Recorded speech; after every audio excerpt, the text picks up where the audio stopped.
Good morning to all our listeners and welcome to a new episode of the Fee Compass Jam Sessions podcast. My name is Frank Lee and I will be your host today. Today we welcome Jonathan Denness, Head of Unit in the European Commission's Directorate-General for Regional and Urban Policy. Welcome, John. Thanks for joining us and a Happy New Year from the Fee Compass team. Thanks very much, Frank, and a Happy New Year to you, all your team, and all the financial instruments family listening to us from all of us in DG Regional Policy. I'm really pleased to be here today. Why? First, to thank you for all of your team's efforts under difficult circumstances last year, and in particular the work we did together to explain the CRE, that's the Coronavirus Response Investment Initiative, amendments to the Common Provisions Regulation in May and June. This has actually had an effect on the ground. This has helped to generate over 450 million euros in additional investments in financial instruments across the EU. The second thing I want to talk about is the future. Indeed. Last December, Fee Compass hosted an online conference for ERDF financial instrument practitioners, which I think was well attended by your managing authorities and other stakeholders. Now, given what looks to be a flood of EU grant-funded rescue packages being planned for the next MFF, do you still see a role for financial instruments in the future? Frank, the short answer is yes. During this crisis, EU member states have had to borrow a lot of money to buy PPE, to support their economies, the businesses, the citizens.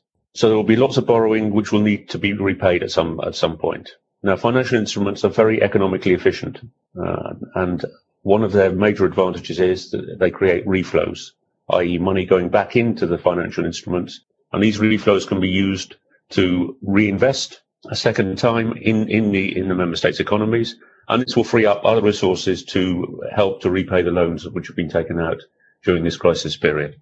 Now, the European Parliament and the Council of the European Union recently approved the Common Provisions Regulation, which sets out the legislative framework also for the deployment of financial instruments under shared management funds for the 2021 to 2027 programming period. We see a number of new flexibilities were introduced in this regulation. Could you tell us a little bit more about them? I think the regulations are a lot clearer than previous sets of regulations, and they're a lot more concise. And we've taken out a lot of words that we didn't think needed to be there. So we think the regulations are clear, and this has the advantage that we don't need to provide thousands of pages of guidance in order to enable people to understand the regulations. Secondly, and this is a subset of the first part, we think that the definitions are also clearer, the definitions of things like financial instruments and so on and so forth, and they are more relevant to the shared management environment.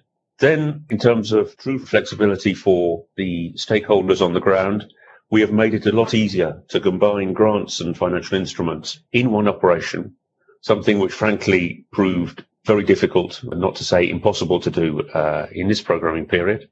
So in the future, grants and financial instruments will have one set of rules, the financial instrument rules, and can be combined in one operation, for example, to provide an interest rate subsidy.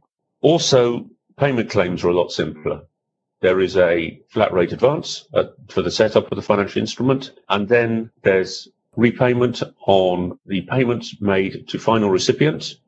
So if you pay a final recipient 100,000 euros, you can reclaim that 100,000 euros from the Commission. Also, management costs and fees are also eligible expenditure. So the way the payment claims are treated and the cash flow is a lot simpler than the tranche system we have in the current period. And finally, we've introduced the possibility of contributing to the InvestEU member state compartment. So you can contribute from your structural funds programs to the Commission, who will make an agreement with an implementing partner to provide guarantees and other investments in your member state through the InvestEU program.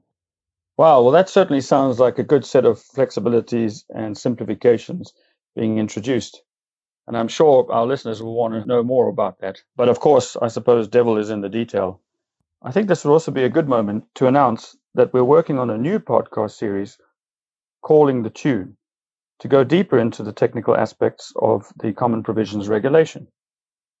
We believe that this new series will provide managing authorities with hands-on advice and useful information on the new regulatory framework, hopefully paving the way for more use of financial instruments in the new programming period.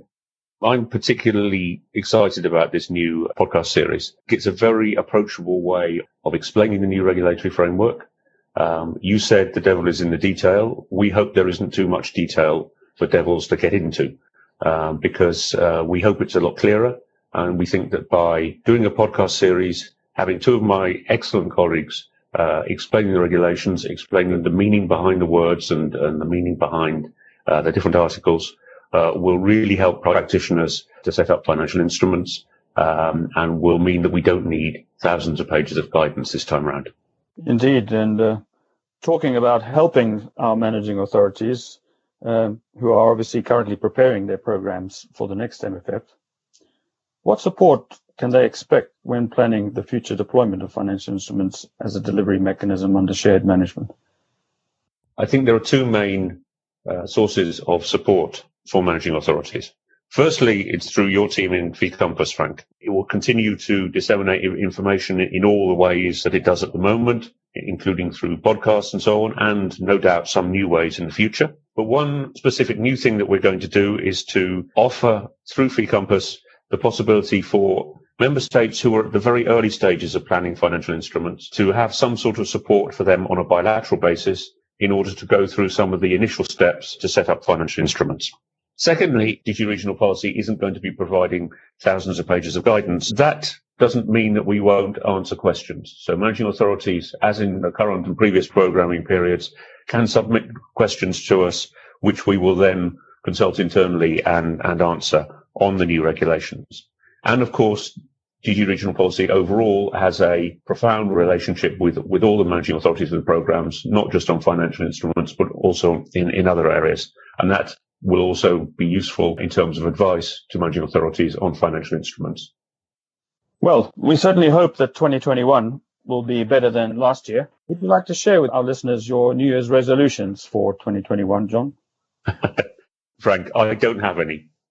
And that's because in my experience, and I was listening to the radio the other day, by this time in January, 90% of New Year's resolutions have already been abandoned. So I don't make New Year's resolutions. But I do have hopes. I hope that we will get back to normal as soon as possible. Secondly, that some of the REACT-EU money, which is money that is being added to the 2014-2020 programming period over the next 2 years in order to help member states recover from the crisis, will be channeled through financial instruments.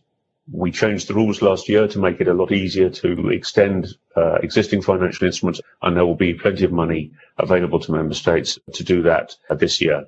And finally, that now that we have a new common provisions regulation agreed for the new programming period, that we will have lots of ideas for new investments in financial instruments, new instruments being set up, but also and using the flexibilities in the new regulation, rolling over existing financial instruments with new money. So they are my hopes for 2021, Frank. Well, that certainly sounds like a good list of hopes, and I hope, at least from my side, that those hopes come true.